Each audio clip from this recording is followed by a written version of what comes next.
So what surprised me the most on this last coaching call, and I didn't even freaking get to mention it during the call because it just caught me so off guard. I've never experienced anything like that.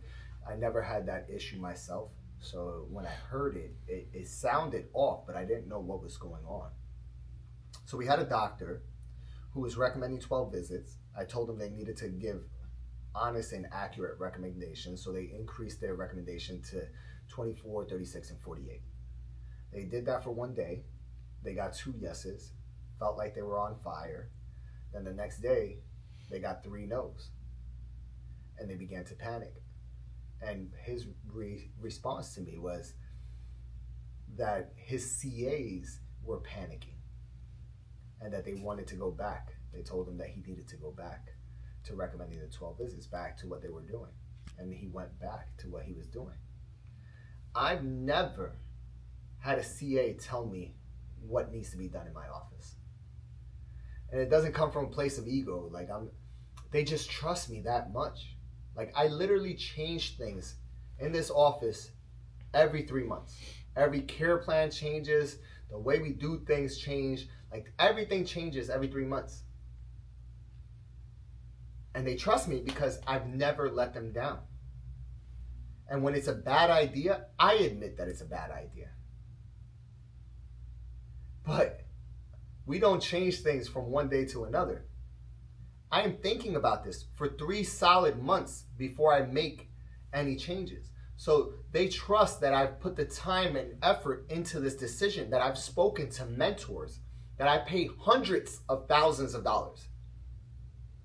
Do you understand that a 1-hour call with Andy Elliott is $10,000 to $20,000?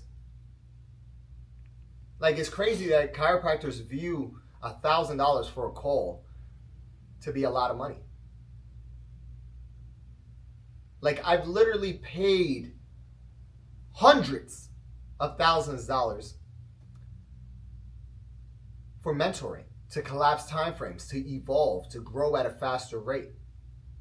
So when I implement an idea, my team trusts me and they back me 100%. I need to feel like they are on my side. I need to feel as if it is me and you against the world. It's a gang style loyalty. I was involved with gangs from an early age, and I need to feel as if you have my back. And I want them to feel as if I have their back. If someone ever disrespects my CA inside of my office, there's a problem. I've had male patients say inappropriate things to my female CAs, and I grab that patient and I put him in a room and we have a conversation. How that could never happen again. And then I ask the CA if they want that patient to be fired, because I would fire that patient before I allow them to stay in this office and my CA to feel uncomfortable because they stayed in this office. I have their back 100%, and I need to feel as if they have my back. This is gang style loyalty. And I take this to heart, because if you have a CA in the front that panics every time new patients come into the office, and that means they're repelling new patients from coming here. When they answer the phones, do you think they're going to answer enthusiastically?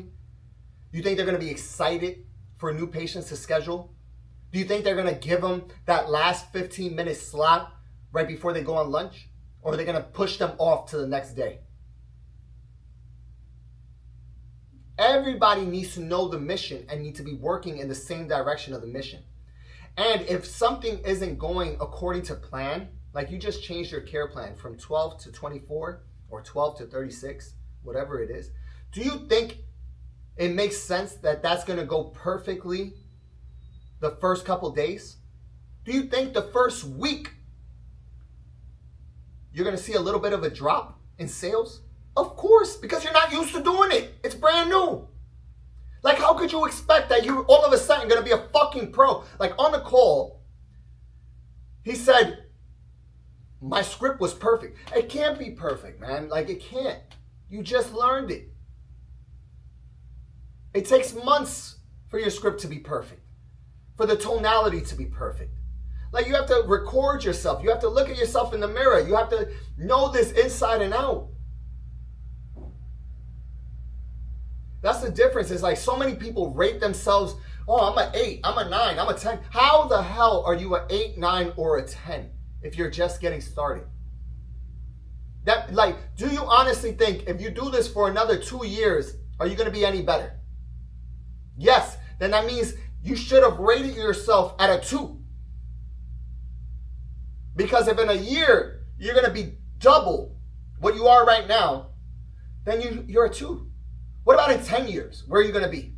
Like, if you are putting yourself as perfect as you got this down, you are limiting your growth. You are capping your ability to grow and evolve. Second, there is no way that a CA should see you sweating. They should never see the leader sweat.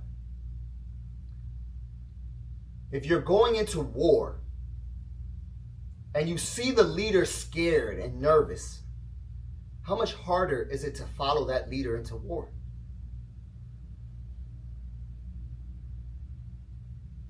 They need to trust that I am confident in the decision that I made, so that when they see everything falling apart around us, they still trust that I am confident in the decision that I made, and they can rely on my trust. I don't need them to feel confident. They can be confident in the fact that I am confident. So what I find a lot, this is crazy that most doctors do this, is that when they want to be friends with their CAs.